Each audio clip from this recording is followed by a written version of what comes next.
안녕하세요. 달빛 인생 TV 시청자 여러분. 여러분은 평화로운 가정을 지키기 위해 어디까지 참아보셨나요? 저는 그저 다정하고 소박한 남편과 평범하게 늙어가는 게 제 인생의 최고의 행복인 줄 알았습니다. 그래서 저를 위아래로 훑어보며 가난하다고 무시하는 동서의 막말도 시댁의 은근한 냉대도 그저 웃으며 넘겼죠. 하지만 제 인내가 오히려 그 여자의 오만함을 키우는 독이 될 줄은 몰랐습니다. 형님 수준에 맞게 남대문에나 가시죠. 제가 평생을 바쳐 지키려 했던 평온한 일상은 동서의 그 비아냥 섞인 한마디에 산산조각 났습니다. 오늘 사연은 껍데기뿐인 허영심으로 사람을 금나누던 제 동서가 자신이 그토록 무시하던 제 진짜 모습 앞에 무릎 꿇게 된 이야기입니다. 제 사연을 통해 무조건 참는 것만이 능사가 아니라는 걸 말씀드리고 싶습니다. 시어머니의 팔순 잔치를 딱 한 달 앞둔 주말이었습니다. 그날도 전 아침 일찍부터 시댁으로 넘어가 앞치마를 두르고 종일 기름 냄새를 맡으며 전을 부치고 있었죠. 잔치 때 친척들 모시고 식사할 식당을 정하네. 답례품은 뭘로 하네 하며 온 가족이 모이기로 한 날이었거든요. 제가 입고 있던 옷은 평소 즐겨 입던 단정한 쥐색 블라우스에 검은색 면바지였습니다. 음식 장만하는데 화려한 옷이 무슨 소용이겠어요. 부엌에서 이마에 맺힌 땀을 닦아내며 갓 부친 동태전을 접시에 담고 있을 때였습니다. 현관문이 덜컥 열리더니 뾰족한 하이힐을 바닥에 신경질적으로 팽개치는 소리가 났습니다. 이윽고 거실로 성큼성큼 들어온 건 시동생 부부, 그러니까 제 동서 내외였죠. 약속 시간보다 훌쩍 늦은 등장이었지만 시어머니는 버선발로 뛰어나가며 반색을 하셨습니다. 어머님, 저 왔어요. 차가 어찌나 막히던지. 부엌 창문 너머로 힐끗 보니 동서는 한눈에 봐도 번쩍거리는 명품 원피스에 값비싼 핸드백을 팔목에 걸치고 있었습니다. 주방 쪽으로는 고개 한번 돌리지 않더군요. 대신 화려한 쇼핑백 하나를 시어머니 품에 안기며 콧소리를 냈습니다. 어머님, 이거 백화점 1층에서 제일 비싼 영양제예요. 팔순 앞두고 기력 보충하시라고 제가 특별히 신경 좀 썼죠. 시어머니는 입이 귀에 걸리셔서 동서의 손을 부여잡고 고맙다며 난리셨죠.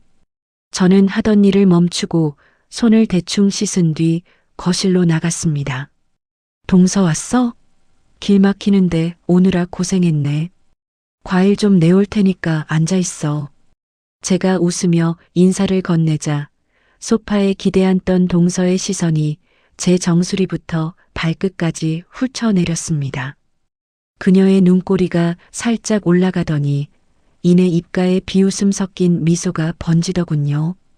형님은 뵐 때마다 참 한결같으시네요. 그 칙칙한 색깔 옷, 재작년 아버님 제사 때도 입으셨던 거 아니에요? 순간 거실에 찬물이 끼얹어진 듯 조용해졌습니다. 시어머니도 당황하신 듯 헛기침을 하셨지만 동서에게 주의를 주진 않으셨죠. 동서는 아랑곳하지 않고 한술 더 떴습니다. 형님, 다음 달 어머님 팔순 잔치 때도 그렇게 칙칙하게 입고 오실 건 아니죠? 저 그날 대학 동료 교수들이랑 지인들도 몇 명 초대할 건데 형님 꼴이 그 모양이면 제가 창피해서 그래요. 정입을 옷 없으시면 제가 안 입는 철 지난 옷이라도 몇 벌 갖다 드릴까요? 시어머니 앞에서 대놓고 핀잔을 주는 그 오만한 태도에 저도 모르게 주먹이 꽉 쥐어졌습니다. 속에서 불컥 화가 치밀어 올랐지만 한 달 남은 시어머니 팔순 잔치를 앞두고 굳이 며느리들끼리 언성을 높여 분위기를 망치고 싶지 않았습니다. 제가 묵묵부답으로 서 있자 동서는 어깨를 으쓱하며 시어머니 쪽으로 고개를 돌려버리더군요. 저는 애써 쓴웃음을 지으며 다시 주방으로 몸을 돌렸습니다. 그래, 잘난 대학 교수님이시라 체면이 중요하시겠지. 내가 참자. 그렇게 스스로를 다독이면서요. 그날 저녁 퇴근 후 곧바로 시댁으로 온 남편이 식탁에 앉았습니다. 남편은 워낙 눈치가 빠르고 다정한 사람이라 거실의 감도는 묘하게 냉랭한 기류를 단번에 알아차렸죠. 제 굳은 얼굴과 기름 튄 앞치마, 그리고 소파에서 여유롭게 과일을 깎아 먹는 동서의 대비를 보고는 미간을 찌푸렸습니다. 식사가 끝나갈 무렵 남편이 제 밥 공기에 갈비찜을 올려주며 다정하게 말했습니다. 당신 하루 종일 고생했네. 많이 먹어. 그때였습니다. 식탁 맞은편에 앉아 찻잔을 만지작거리던 동서가 남편을 향해 툭 한마디를 던지더군요. 아주버님, 형님 옷 좀 사입히세요. 아무리 외벌이에 쪼들린다 해도 그렇지 며느리가 저렇게 후줄근하게 다니면 어머님 얼굴에 먹칠하는 거잖아요. 잔칫날 제 동료 교수들 보기 민망해서 남편의 젓가락질이 딱 멈췄습니다. 얼굴이 순식간에 시뻘겋게 달아오르는 게 보였죠. 우직하고 성실한 남편은 불의를 참지 못하는 성격이었습니다. 남편이 쾅 소리가 나게 수저를 내려놓으며 입을 때려는 찰나였습니다. 재수 씨, 지금 말이 좀. 제가 다급히 식탁 아래로 남편의 허벅지를 꽉 움켜쥐었습니다. 그리고 남편을 향해 눈짓으로 안 된다며 고개를 저었죠. 남편은 씩씩거리면서도 제 간절한 눈빛에 차마 말을 잇지 못하고 입술만 깨물었습니다. 도망치듯 시댁을 빠져나와 집으로 돌아오는 차 안. 창밖만 바라보던 남편이 운전대를 쥔 손에 힘을 주며 깊은 한숨을 쉬었습니다. 여보, 미안해. 내가 무능해서 당신이 그딴 소리나 듣게 만들고 당장 이번 주말에 백화점 가서 제일 비싼 원피스 하나 사자. 나 마이너스 통장 뚫어서라도 당신 기 안 죽일 거야. 남편의 목소리는 미세하게 떨리고 있었습니다. 저를 아끼는 그 진심이 너무나 따뜻해서 저는 남편의 어깨에 손을 얹으며 위로했습니다. 난 괜찮아요. 전 부치는데 좋은 옷이 무슨 소용이라고. 당신이 나 예뻐해주면 난 그거면 돼. 그렇게 말하며 애써 웃어 보였지만 어두운 차창에 비친 제 얼굴은 무척이나 초라해 보였습니다. 껍데기뿐인 평화를 위해 입을 닫아버린 제 자신이 조금 원망스럽기도 했고요. 차가운 밤 공기가 가슴 한구석에 씁쓸하게 맺히는 참으로 길고 고단한 하루였습니다. 남편의 억눌린 분노가 어떤 식으로 터져나올지 그때의 저는 미처 알지 못했습니다. 시댁 식사 자리가 있고 며칠 뒤였습니다.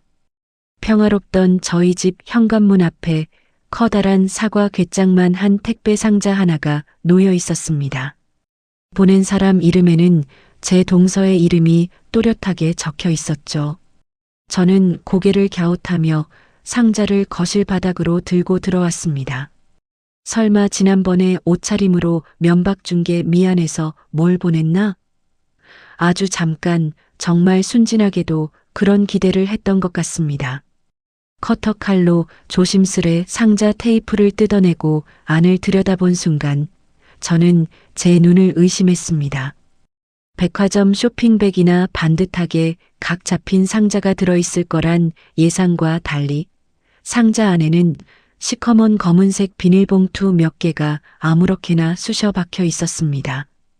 마치 분리수거장에 내놓으려고 대충 묶어놓은 쓰레기 봉투 같았죠.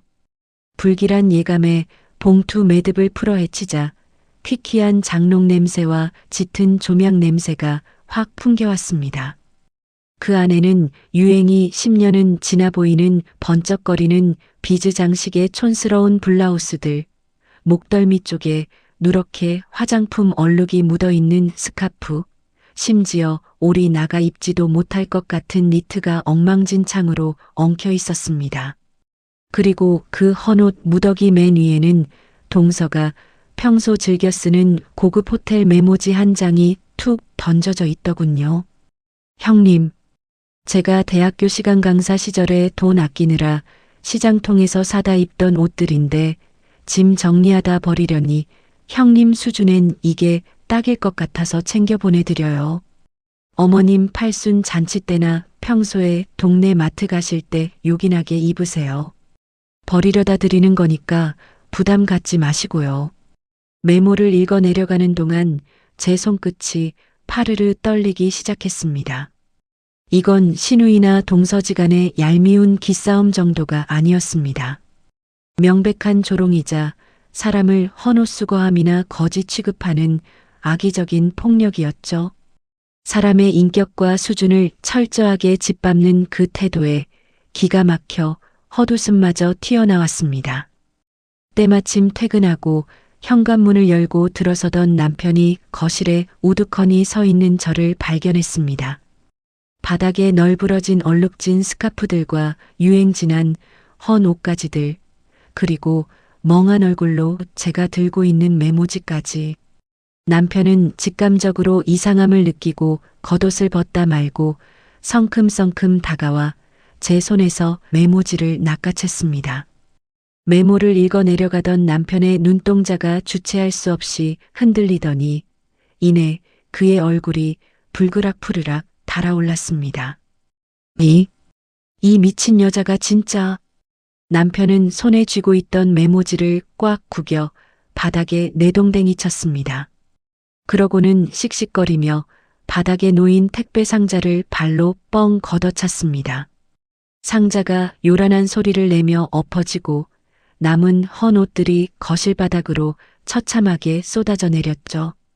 평소 누구에게나 다정하고 큰 소리 한 번 내는 법 없던 우직한 남편이 그렇게 불같이 분노하는 모습은 저도 평생 처음 보았습니다. 남편은 헐떡이는 숨을 내쉬며 곧바로 안주머니에서 자신의 휴대폰을 꺼내 들었습니다. 다이얼을 꾹꾹 누르는 남편의 손가락이 분노로 부들부들 떨리고 있었죠. 당장이라도 동서에게 전화를 걸어 이따위 쓰레기를 보내고도 무사할 줄 아느냐고 엎어버릴 기세였습니다. 여보, 안 돼. 뭐 하는 거야, 지금. 저는 다급히 남편의 팔을 부여잡고 휴대폰을 빼서 전원을 꺼버렸습니다. 제발 참으라고, 이러면 집안 싸움만 커진다고 남편을 말렸죠. 당장 내놔. 내가 오늘 이 집구석 다 뒤집어 엎을 거니까. 재수씨고 뭐고 사람을 어떻게 보고 이딴 쓰레기를 보내. 당신이 저 여자한테 이런 게만도 못한 취급을 받는데 남편인 내가 가만히 있을 것 같아? 남편이 핏대를 세우며 소리를 빽 지르더니 제 양 어깨를 꽉 붙잡았습니다. 그런데 저를 바라보는 남편의 붉어진 눈가에 어느새 눈물이 그렁그렁 맺혀 있더군요. 당신이 대체 뭐가 부족해서 나 만나서 평생 돈 아끼며 고생만 하더니 이제는 저런 근본 없는 인간한테 쓰레기 취급이나 받고. 내가 진짜 미치겠다. 내가 못나서 내 마누라가 이런 꼴 당하는 것 같아서 속이 터져서 미치겠다고. 결국 남편은 굵은 눈물을 뚝뚝 흘리며 거실 바닥에 털썩 주저앉아 고개를 푹 숙였습니다. 남편의 그 뜨거운 눈물을 보는 순간 제 가슴 속에서 수십 년간 억눌러왔던 거대한 무언가가 툭 하고 끊어지는 소리가 들렸습니다. 그래요. 저는 젊은 시절 돈과 권력에 눈이 멀어 핏줄끼리 물어뜯는 재벌가의 지독한 암투에 진저리가 났습니다. 그래서 가진 것 없어도 마음만은 따뜻한 이 사람을 만나 평범한 가정을 꾸리는 것을 제 인생 유일한 도피처이자 최고의 행복으로 여겼습니다. 남편은 제가 부유한 집안에서 태어났지만 가족과 거리를 두고 나왔다는 사실만 알고 있었습니다. 제가 현재도 재단 이사장 지위와 그룹을 지배하는 재단의 실권을 유지하고 있다는 사실은 말하지 않았죠. 그 사실까지 드러나면 남편이 시댁에서 느낄 엄청난 부담감과 어렵게 일군 이 조용한 일상이 망가질 것이 두려워 바보처럼 참고 또 참았습니다. 하지만 제가 무시당하는 건 어떻게든 견딜 수 있었어도 저를 세상에서 가장 귀하게 여겨주는 내 남편이 나 때문에 피눈물을 흘리며 자책하는 꼴은 도저히 용납할 수가 없었습니다. 무조건적인 인내는 결코 평화를 가져다 주지 않는다는 걸, 오히려 저 오만한 동서의 콧대만 높여주고 내 소중한 사람의 가슴에 대못을 박는 맹독이라는 걸 그제야 뼈저리게 깨달은 겁니다. 여보, 울지 마. 나 안 참아, 이제. 제가 주저앉은 남편의 등을 쓰다듬으며 조용히 하지만 단호하게 말하자 남편이 젖은 눈으로 고개를 들었습니다. 이번 주말에 당장 나가. 무조건 서울에서 제일 크고 비싼 백화점 가서 세상에서 제일 좋은 옷으로 빼입어. 돈 걱정은 제발 하지 마. 내가 마이너스 통장을 뚫든 빚을 내서라도 당신 기 살려줄 거니까. 눈물 범벅이 된 얼굴로 억지를 부리는 남편을 보며 저는 옅은 미소를 지었습니다. 그리고 마음속으로 굳게 다짐했죠. 그래요. 우리 이번 주말에 백화점 가요. 나 제일 좋은 옷으로 한 벌 사줘요. 제가 가기로 결심한 곳은 동네 근처의 흔한 백화점이 아니었습니다. 수십 년 전 제가 제 발로 걸어 나왔던 그곳, 제 아버지가 피땀 흘려 세우고 현재는 제 이름으로 된 재단이 그룹의 최대 지주로 군림하고 있는 그 거대한 성, 바로 S백화점 본점이었습니다. 오랫동안 봉인해 두었던 제 진짜 이름과 힘을 겁없이 날뛰는 저 가소로운 동서에게 똑똑히 보여줄 때가 온 것입니다. 약속했던 주말 아침, 남편은 평소보다 일찍 일어나 외출 준비를 서둘렀습니다.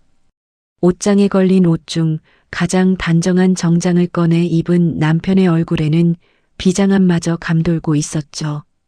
반면 저는 평소 마트에 갈 때나 입던 수수한 통 면바지에 굽 낮은 단화를 신었습니다. 그리고 화장대 서랍을 열어 며칠 전 동서가 쓰레기 봉투에 담아 보냈던 그 누렇게 얼룩진 낡은 스카프를 꺼내 목에 단단히 둘렀습니다. 거실로 나온 저를 본 남편은 기겁하며 펄쩍 뛰더군요. 여보, 당신 지금 장난해? 그딴 걸 왜 목에 두르고 나와? 그 여자가 버린 쓰레기 당장 빼버려. 남편이 제 목에서 스카프를 풀어내려 했지만 저는 남편의 손을 부드럽게 잡으며 말렸습니다. 내버려둬요. 오늘 다 쓸 데가 있어서 굳이 하고 가는 거니까. 제 단호한 눈빛에 남편은 더 이상 고집을 피우지 못하고 한숨을 푹 쉬었습니다. 차를 몰고 시내로 향하는 내내 남편은 오늘 돈 걱정하지 말고 제일 비싼 거, 제일 화려한 걸로 고르는 거다라며 신신당부를 했죠. 우리가 도착한 곳은 시내 한복판의 거대한 성처럼 우뚝 솟아있는 S백화점 본점이었습니다. 주차장에 차를 대고 1층 로비로 들어서는 순간 익숙하고도 고급스러운 백화점 특유의 시그니처 향기가 훅 끼쳐왔습니다. 바닥을 장식한 최고급 이탈리아산 대리석과 화려한 샹들리에, 그리고 절도 있게 움직이는 직원들의 모습까지. 수십 년 만에 밟아보는 그 대리석 바닥의 감촉에 저도 모르게 발걸음이 느려졌습니다. 제 선대 회장이셨던 아버지가 이 본점 건물을 처음 올리시던 때가 주마등처럼 스쳐 지나갔거든요. 어린 시절 흙먼지가 날리는 공사 현장을 제 손을 잡고 거니시며 이곳이 훗날 대한민국 최고의 백화점이 될 거다라고 호탕하게 웃으시던 아버지의 목소리가 귓가에 맴도는 듯 했습니다. 아버지가 평생을 바쳐 일군 곳이자 지금은 제 이름으로 된 재단이 그룹의 최대 지주로 자리 잡고 있는 저만의 거대한 왕국. 수십 년을 평범한 전업주부로 숨죽여 살아왔지만 이 공간에 들어서는 순간 제 몸속에 흐르는 오너 일가의 피가 다시 뜨겁게 요동치는 것을 느낄 수 있었습니다. 하지만 제 속마음을 알리 없는 남편은 제가 화려한 백화점 분위기에 압도되어 주눅이 들었다고 생각한 모양이었습니다. 남편은 제 손을 아주 꽉 땀이 벨 정도로 쥐며 다정하게 속삭였습니다. 여보, 기죽지 마. 당신이 여기 있는 어떤 여자들보다 훨씬 고귀하고 예쁜 사람이니까. 당당하게 어깨 펴고 가자. 남편의 그 다정하고 우직한 위로에 저는 가만히 고개를 끄덕이며 미소를 지어 보였습니다. 남편은 망설임 없이 에스컬레이터를 타고 백화점에서 가장 화려하고 비싼 브랜드들이 모여있는 VIP 명품관 층으로 저를 이끌었습니다. 에스컬레이터에서 내려 명품관 안쪽으로 깊숙이 들어갈수록 공기부터가 달라졌습니다. 은은한 클래식 음악이 흐르고 매장 앞에는 건장한 정장 차림의 경호원들이 서 있었죠. 남편은 그 중에서도 가장 크고 화려한 여성복 부티크 매장으로 직진했습니다. 그런데 부티크 입구로 다가가던 참이었습니다. 매장 바깥쪽에 통유리로 분리되어 있는 VIP 전용 대기 라운지 안에서 유독 크고 요란한 웃음소리가 들려왔습니다. 호호, 교수님들, 여기다가 좀 더 드세요. 제가 이 브랜드 VIP잖아요. 제 이름 대면 신상품도 대기 없이 바로 빼준다니까요. 귀에 쟁쟁하게 울리는 그 콧소리. 잘못 들을 리가 없었죠. 고개를 돌려 라운지 안을 들여다본 순간 저는 속으로 헛웃음을 삼켰습니다. 그곳에는 화려하게 빼입은 제 동서가 동료 교수로 보이는 여성 3명을 대동하고 앉아 있었습니다. 테이블 위에는 3단 트레이에 담긴 고급 디저트와 샴페인이 놓여 있었고 동서는 그 중심에 앉아 턱을 빳빳하게 든 채 VIP 혜택을 과시하며 허세를 부리는 중이었습니다. 참으로 지독한 우연이자 완벽한 타이밍이 아닐 수 없었습니다. 동서는 동료들에게 뭐라 자랑을 늘어놓으며 고개를 돌리다가 매장 입구 쪽으로 걸어오는 우리 부부와 정확히 눈이 마주쳤습니다. 처음 3초간은 동서의 두 눈이 튀어나올 듯 커지더군요. 설마 자기가 알던 그 가난하고 찌질한 형님이 이 최고급 명품관에 서 있을 거라고는 상상도 못했을 테니까요. 하지만 당황함도 잠시 동서의 시선이 제 수수한 바지 차림을 거쳐 제가 목에 두르고 있던 자신이 버린 낡은 스카프에 꽂히는 순간 그녀의 얼굴에 극적인 변화가 일어났습니다. 비열하고도 잔인한 미소가 동서의 입꼬리에 서서히 번지기 시작했습니다. 마치 쥐를 구석에 모은 고양이처럼 혹은 제 분수도 모르고 남의 구역을 기웃거리는 불청객을 잡아냈다는 듯한 오만한 표정이었죠. 동서는 들고 있던 찻잔을 테이블에 달그락 소리가 나게 내려놓더니 동료 교수들에게 양해를 구하는 신용조차 없이 자리에서 벌떡 일어났습니다. 그리고는 뾰족한 하이힐 소리를 대리석 바닥에 거칠게 울리며 우리 부부를 향해 성큼성큼 다가오기 시작했습니다. 동서는 동료 교수들을 VIP 라운지에 남겨둔 채 마치 자신의 앞마당에 침입한 불청객이라도 쫓아내려는 안주인처럼 꼿꼿한 자세로 저희 앞을 가로막았습니다. 가까이 다가온 동서의 시선은 정확히 제 목에 감긴 자신이 며칠 전 쓰레기 봉투에 담아보냈던 그 누렇게 바랜 낡은 스카프에 꽂혀 있었죠. 어머, 형님, 여긴 웬일이세요? 주말이라 마트 가신다는 게 길을 잘못 드셨나 봐요? 동서는 뾰족한 하이힐을 신고 저를 깔아뭉갤 듯 내려다보며 일부러 목소리를 한껏 높였습니다. 대리석 바닥을 쩌렁쩌렁 울리는 그 날카로운 콧소리에 라운지 안의 동료 교수들은 물론이고 매장 안에서 여유롭게 쇼핑을 즐기던 다른 손님들과 직원들까지 일제히 우리 쪽으로 고개를 돌렸습니다. 순식간에 수십 명의 시선이 수수한 옷차림의 저희 부부에게로 쏠렸죠. 아니, 그 스카프는 제가 버리려다 드린 건데 어머님 팔순 때나 하시지. 뭘 또 이렇게 야무지게 메고 얘까지 오셨대? 아무리 공짜가 좋아도 그렇지. 이 비싼 명품관에 그런 퀴퀴한 냄새나는 낡은 걸 두르고 오시면 어떡해요. 남들이 보면 대체 어쩌려고.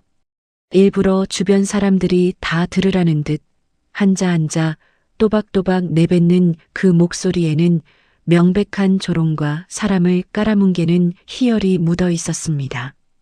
그 순간 제 옆에 서 있던 남편이 내쉬는 거친 숨소리가 귓전을 때렸습니다.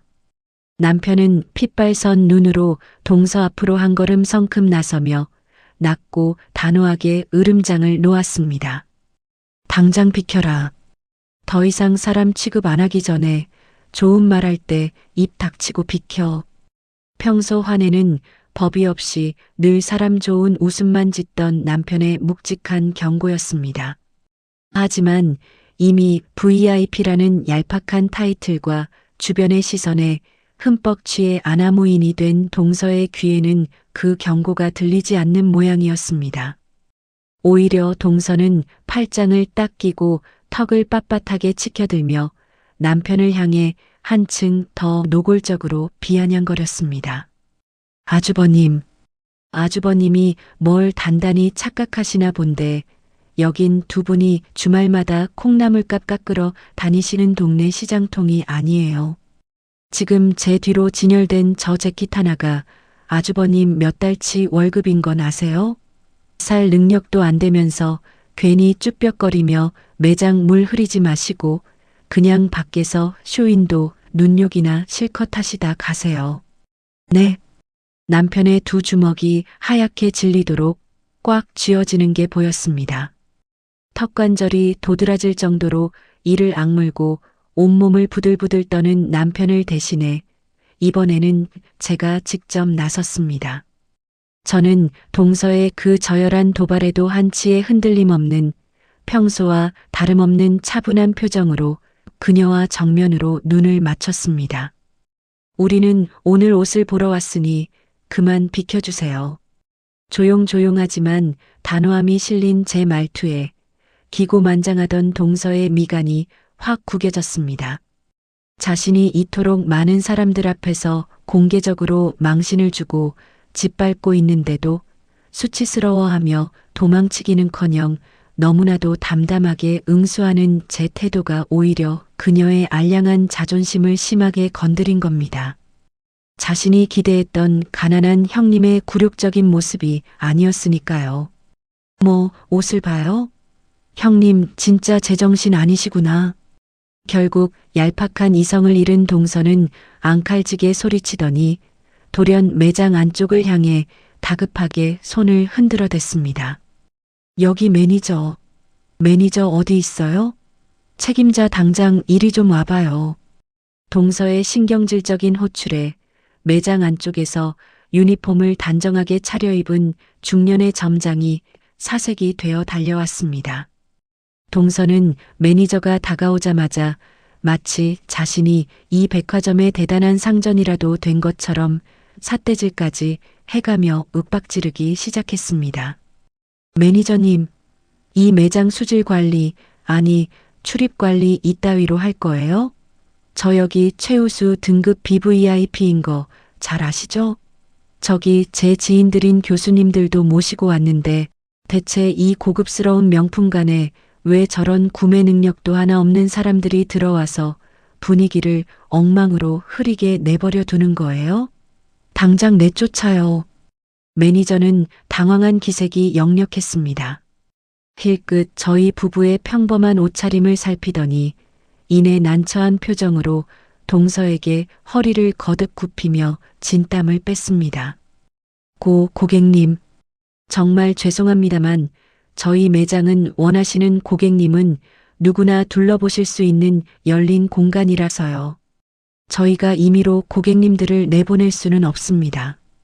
제가 안쪽 VIP 룸으로 따로 모실 테니 조금만 진정하시고. 누구나? 여기가 무슨 동네 구세군 매장인 줄 알아요? 누구나 들어오게. 내가 지금 BVIP로서 심히 불쾌하다고요. 당장 저 두 사람 밖으로 끌어내요.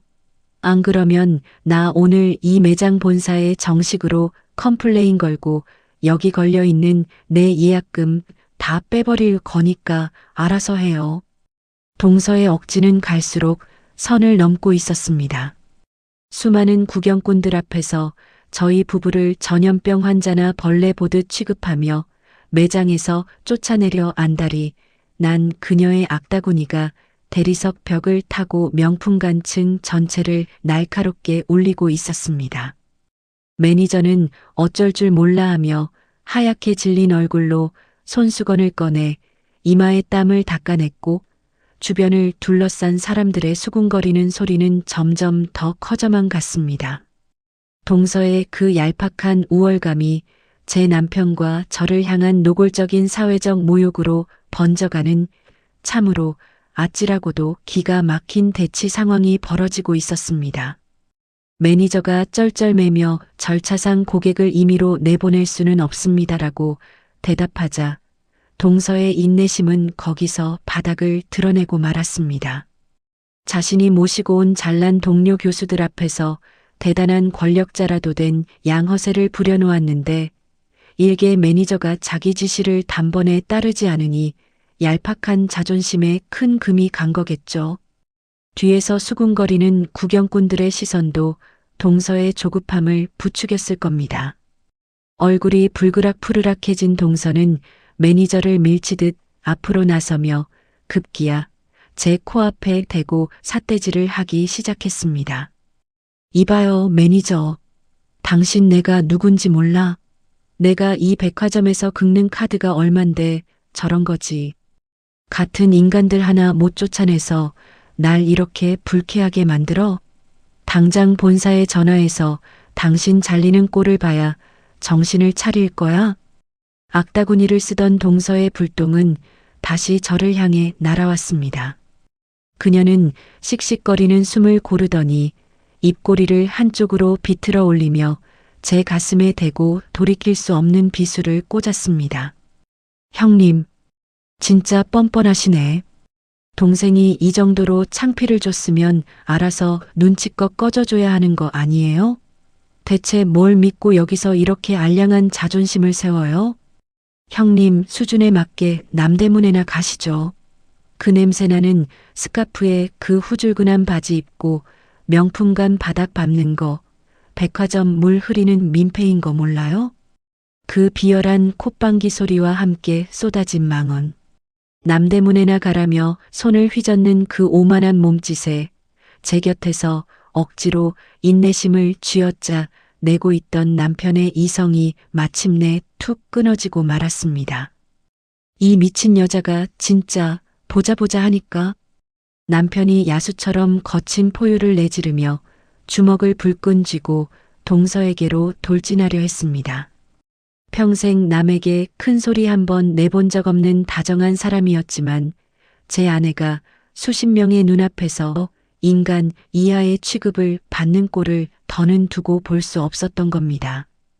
남편의 험악한 기세에 동서는 흠칫 놀라 비명을 지르며 뒷걸음질을 쳤고 매장 안은 순식간에 폭력 사태가 벌어질 듯한 아수라장이 되기 직전이었습니다.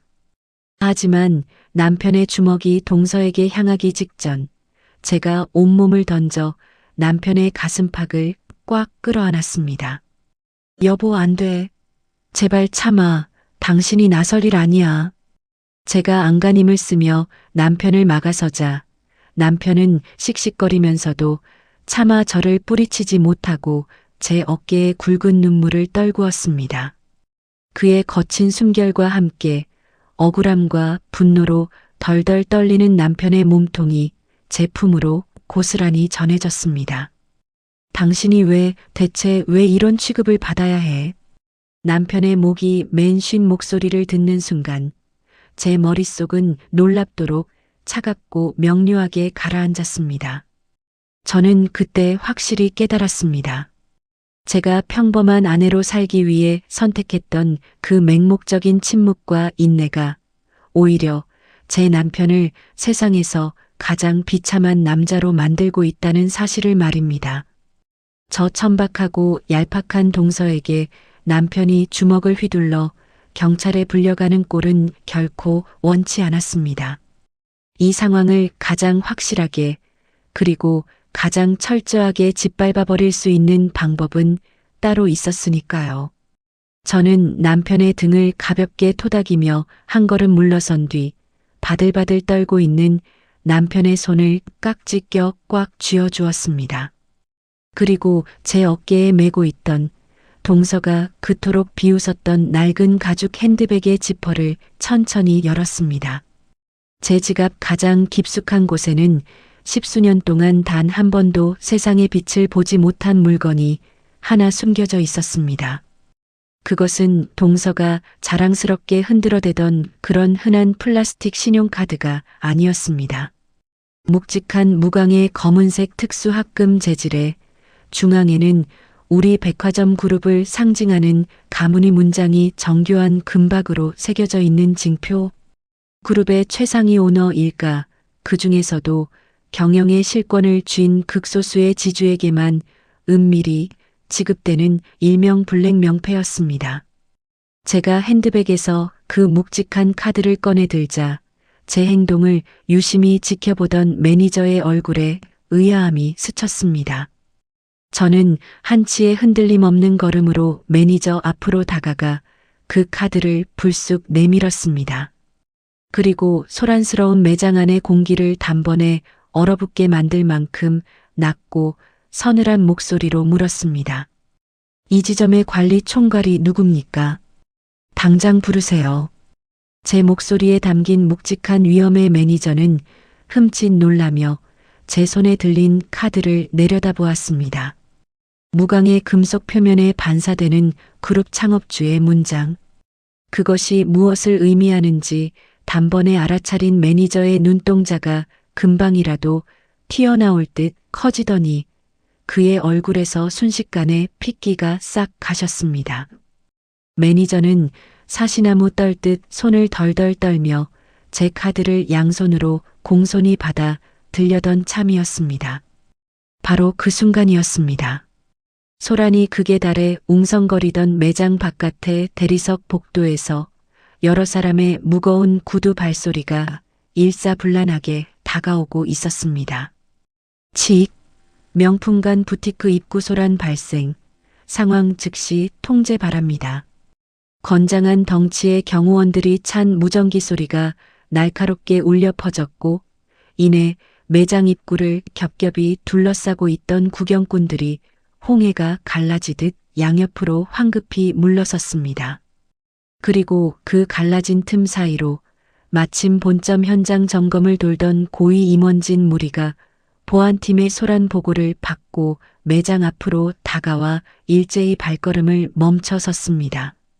매장 안의 모든 사람들의 숨소리조차 멎어버린 듯한 팽팽한 정막. 그 삼엄한 경호원들을 대동하고 임원진의 한가운데 우뚝 서 있는 백화점의 최고 권위자. 바로 제 아버지 시절부터 가문을 묵묵히 보필해온 충직한 신복이자 현재 백화점 그룹의 대표이사인 최 사장이 날카로운 눈매로 매장 안을 응시하고 있었습니다. 폭풍이 몰아치기 직전의 고요함이 명품관 전체를 숨막히게 짓누르며 제 진짜 세상의 문이 거칠게 열리고 있었습니다.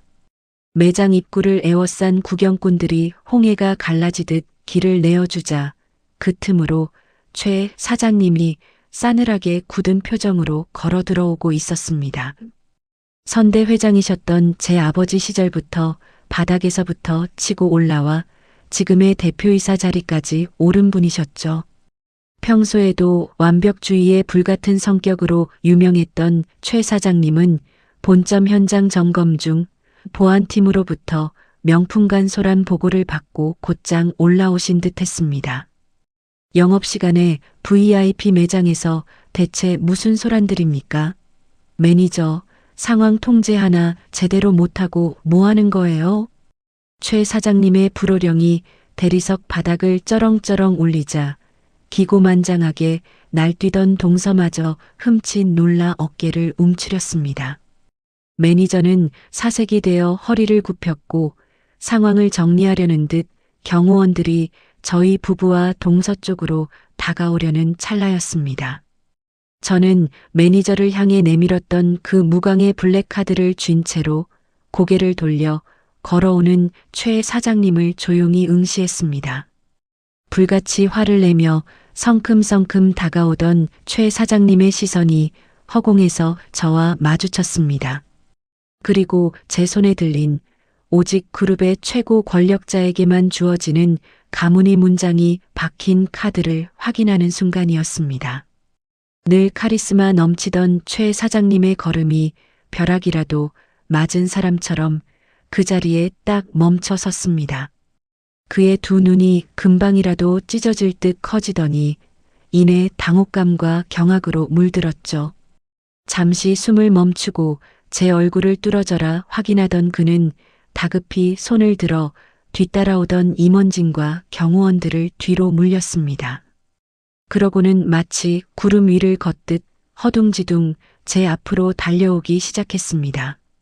매장 안에 모두가 숨을 죽인 가운데 그룹의 대표이사인 최 사장님이 평범한 통바지에 낡은 스카프를 두른 제 앞에 서더니 구두굽을 모으며 허리를 깊숙이 굽혔습니다.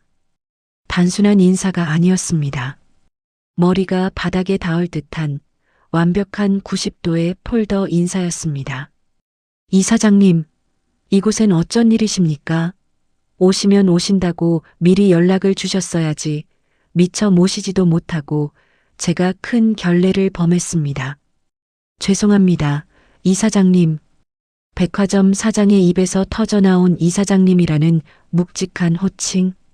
그것은 단숨에 매장 안의 공기를 진공 상태로 만들어버렸습니다. 그 순간 제 곁에서 금방이라도 폭발할 듯 씩씩거리던 남편의 숨소리가 멎었습니다. 남편은 믿을 수 없다는 듯 자신의 손을 꽉 잡고 있는 저와 제 앞에 허리를 굽힌 백화점 사장을 번갈아 보며 눈만 끔뻑거렸습니다. 하지만 누구보다 가장 극적인 변화를 보인 건 바로 제 동서였습니다. 수준에 맞게 남대문에나 가라며 저를 벌레 취급하던 그 오만방자했던 얼굴에서 순식간에 핏기가 싹 가시더군요. 바짝 얼어붙은 동서의 두 눈동자는 초점을 잃고 사시나무 떨듯 흔들렸습니다. 그녀가 맹신하던 그 대단한 백화점의 최고 권력자가 방금 전까지 자신이 쓰레기 취급하며 쫓아내려 했던 며느리에게 90도로 고개를 숙이고 쩔쩔매는 이 비현실적인 광경을 그녀의 얄팍한 머리로는 도저히 받아들일 수 없었을 겁니다. 이 사장? 형님이 왜? 동서의 입술이 파랗게 질려 바들바들 떨렸습니다.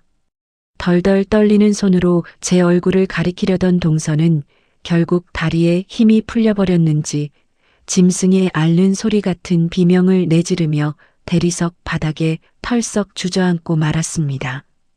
들고 있던 수천만 원짜리 명품백이 바닥에 나뒹굴고 그녀가 자랑스레 내세웠던 VIP의 체면 따위는 처참하게 박살이 났습니다.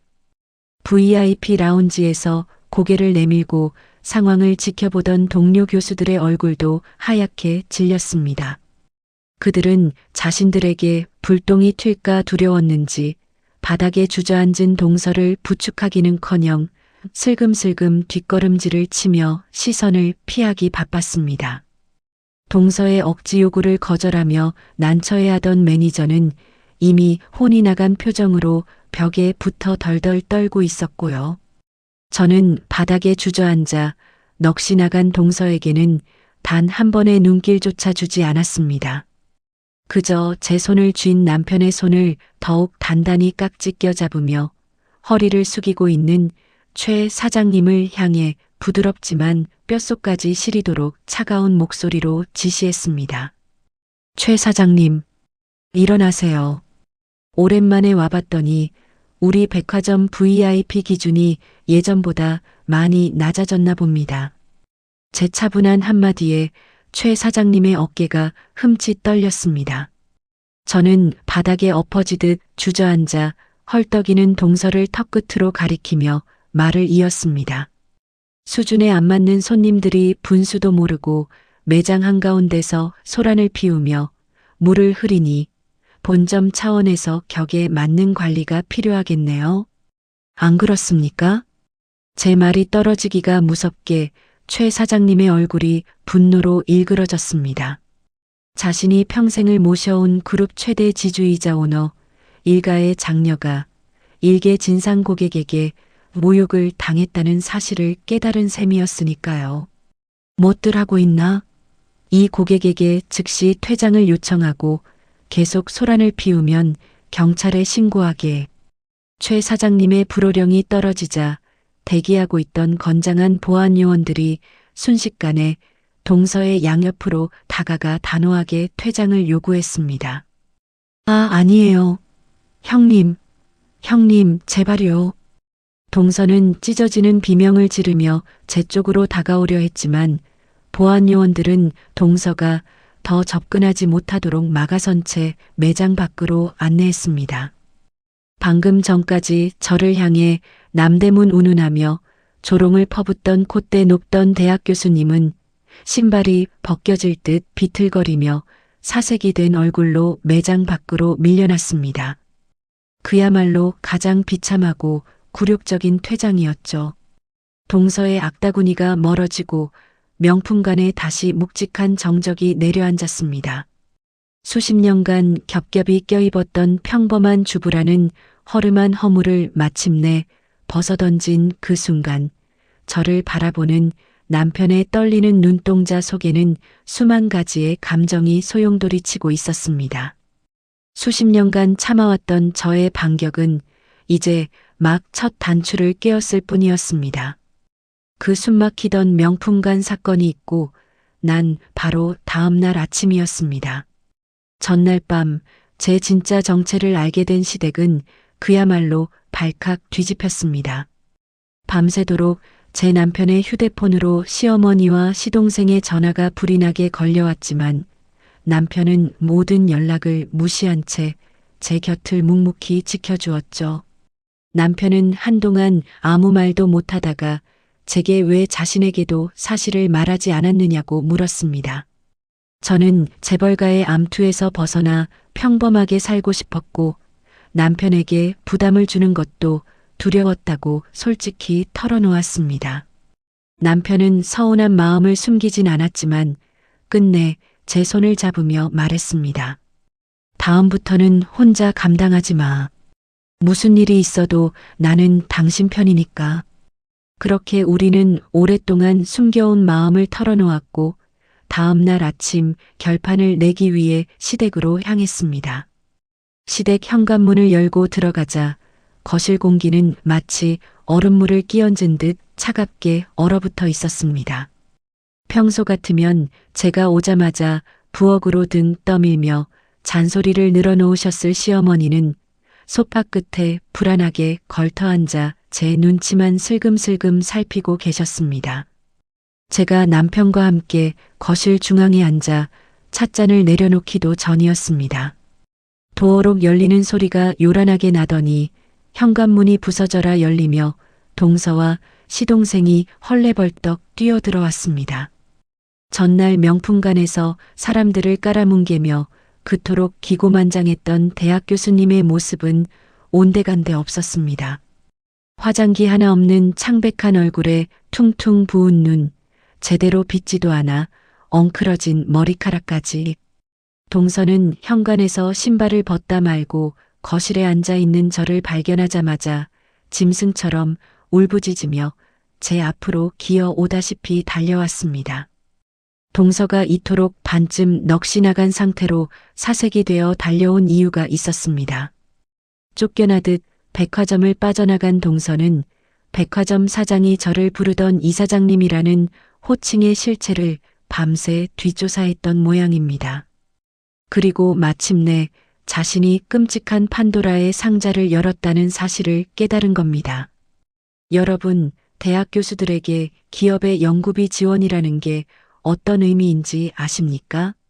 동서가 재직 중인 대학의 산학협력단에 우리 가문의 재단이 여러 연구비를 지원하고 있었고 동서는 가중 굵직한 프로젝트의 책임자였습니다. 제가 바로 그 재단의 이사장이었죠. 명품관 사건이 재단과 대학에 공식적으로 알려져 책임자 자격이 재검토된다면 동서가 그토록 목을 매던 프로젝트와 정교수 승진 심사에도 큰 타격이 갈 수 있었습니다. 자신이 쓰레기 취급했던 가난한 형님이 재단 이사장이라는 사실을 확인한 순간 그녀의 알량한 세상은 그대로 무너져 내렸을 겁니다. 형님, 아니, 이사장님, 제가 미쳤었어요. 제가 단단히 돌았었나 봐요. 동서는 제 발 앞에 털썩 무릎을 꿇더니 바닥에 이마를 찌우며 눈물을 쏟아내기 시작했습니다. 형님, 제가 주제도 모르고 감히 형님을 몰라 뵙고 제발 한 번만, 제발 이번 한 번만 살려주세요. 저 그 프로젝트에서 빠지면 승진도 어려워지고 학교에서 제 입지도 위험해져요.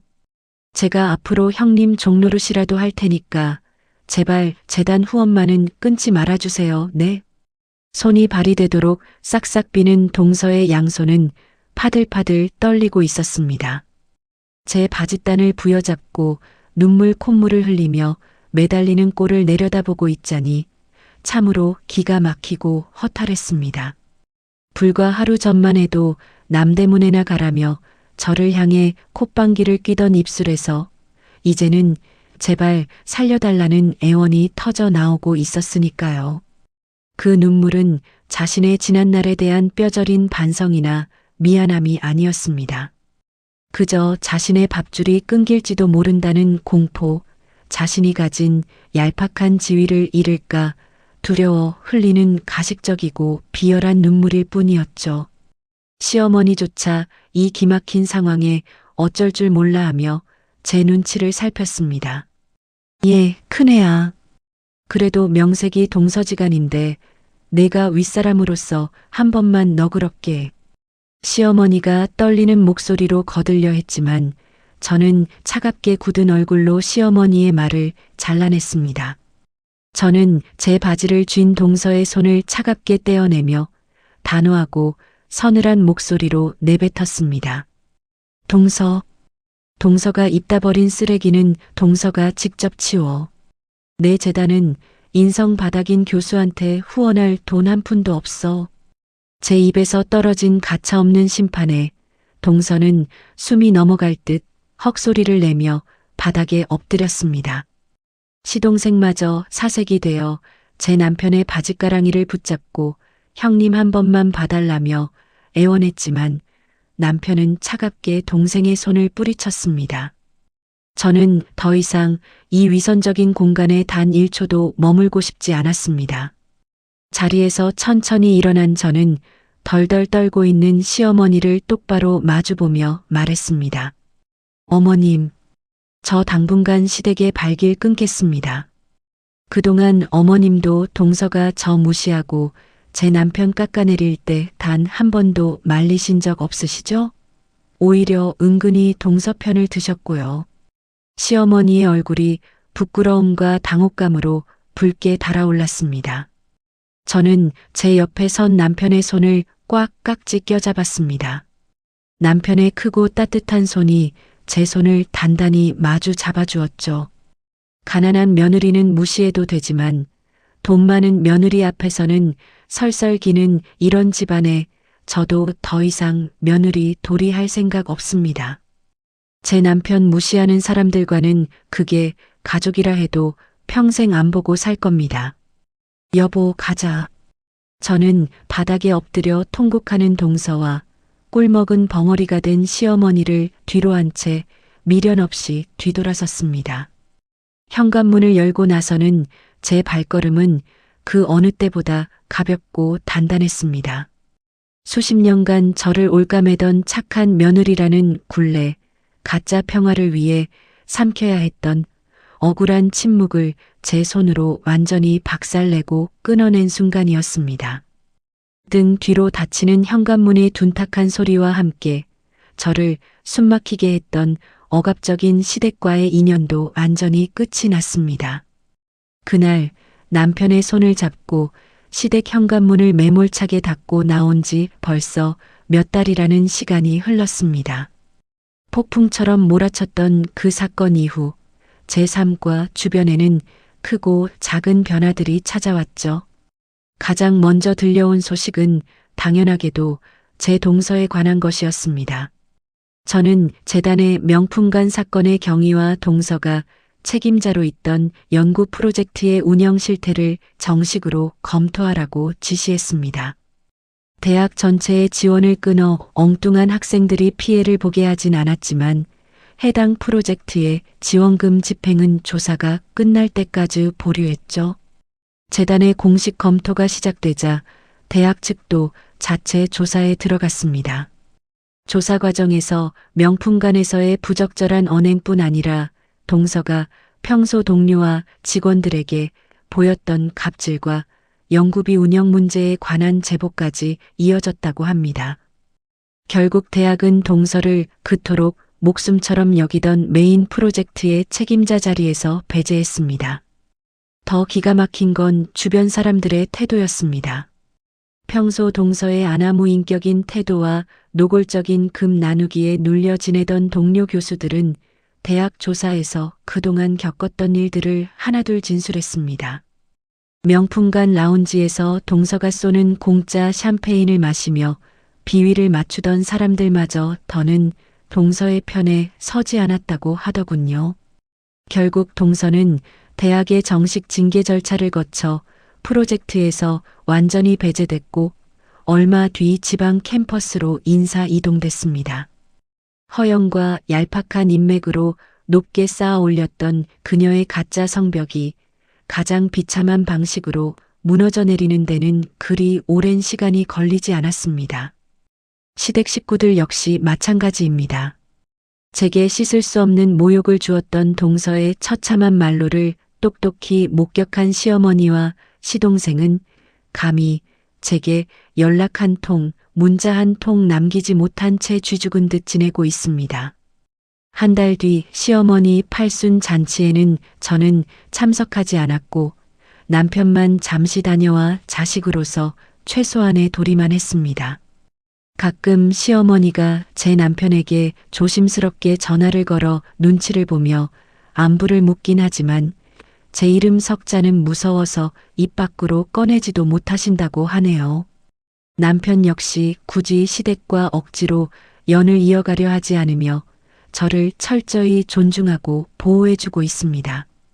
그렇다고 해서 제가 수십 년 만에 신분을 되찾았다며 당장 백화점 그룹의 일선으로 화려하게 복귀했다거나 머리부터 발끝까지 수천만 원짜리 명품으로 치장하고 다니는 건 아닙니다. 저는 여전히 예전처럼 편안하고 수수한 옷을 입고 동네 마트에서 산 식재료로 남편이 좋아하는 된장찌개를 보글보글 끓여 먹는 소박한 일상을 살고 있습니다. 제 통장과 인감에는 당장이라도 저 거대한 백화점을 통째로 쥐고 흔들 수 있는 막대한 권력이 쥐어져 있지만 저는 굳이 그것을 밖으로 과시하며 살고 싶지는 않거든요. 하지만 분명히 달라진 것이 하나 있습니다. 바로 세상을 대하는 제 눈빛과 걸음걸이입니다. 예전에 저는 제 배경을 들킬까봐 혹은 시댁에 분란을 일으킬까봐 무례함 앞에서도 그저 고개를 숙이고 피하기 바빴습니다. 그러나 이제 제 안에는 그 누구도 함부로 제 삶을 깎아내릴 수 없다는 단단하고 묵직한 여유가 흐르고 있습니다. 더 이상 껍데기뿐인 가짜 평화를 위해 저와 제 남편의 존엄을 희생하지 않게 된 것이죠. 어제 저녁이었습니다. 거실 소파에 앉아 텔레비전을 보고 있는데 곁에 앉은 남편이 저를 향해 아주 꿀이 뚝뚝 떨어지는 눈빛을 보내더군요. 평생을 함께해 왔으면서도 사건 이후로 저를 바라보는 남편의 눈빛에는 사랑을 넘어선 아주 깊은 신뢰와 존경이 담겨 있습니다. 저는 과일 한 조각을 남편 입에 쏙 넣어주며 장난스럽게 웃었습니다. 여보, 우리 이번 주말에 오랜만에 그 백화점 갈까? 당신 매일 입는 정장 깃이 낡았던데 이번엔 내 VIP 카드로 당신 최고급 양복이나 한 벌 쫙 빼입혀줄게. 제 농담에 남편은 빙그레 웃으며 제 어깨를 꽉 끌어안아 주었습니다. 그 품이 어찌나 따뜻하고 든든하던지요. 동서의 거짓된 오만함이 완벽하게 무너져 내린 그 자리에는 이제 잃어버렸던 제 진짜 자존감과 우리 부부의 단단한 사랑만이 온전히 남아 있습니다. 제 인생의 주도권을 되찾은 지금, 우리의 하루하루는 그 어느 때보다 진정으로 평온하고 눈부시게 흘러가고 있습니다. 오랜 시간 저는 무조건 참고 인내하는 것만이 내 소중한 남편을 지키고 평범한 일상을 유지하는 유일한 길이라 믿었습니다. 하지만 그 바보 같은 착각이 오히려 제가 가장 사랑하는 사람의 가슴에 피멍을 들게 하고 얄팍한 사람들의 오만함을 키우는 먹잇감이 되게 만들었죠. 그 일을 겪은 뒤로 저는 2번 다시 억지 평화를 위해 제 자신을 깎아내리며 숨지 않았습니다. 누군가 제 선의를 만만하게 보고 제 소중한 사람을 함부로 짓밟으려 한다면 저는 제가 가진 모든 힘을 동원해 단호하게 제 권리와 일상을 지켜낼 겁니다. 저는 앞으로도 화려한 재벌가 이사장의 거창한 삶보다는 퇴근하는 남편과 마주 앉아 따뜻한 밥을 먹는 이 소박하고 평범한 아내의 삶을 살아갈 겁니다. 다만 이제는 누구의 눈치도 보지 않고 잃어버렸던 제 목소리를 또렷하게 내면서 떳떳하게 살아가고 있습니다. 여러분도 부디 누군가의 무례함 앞에 스스로를 작게 웅크리거나 인내라는 이름으로 상처를 삼키지 않으셨으면 좋겠습니다. 스스로를 지켜낼 때 비로소 곁에 있는 진짜 행복도 지켜낼 수 있다는 제 이야기가 오늘 여러분의 마음에 작은 위로와 용기가 되었기를 바랍니다. 긴 사연 들어주셔서 감사합니다.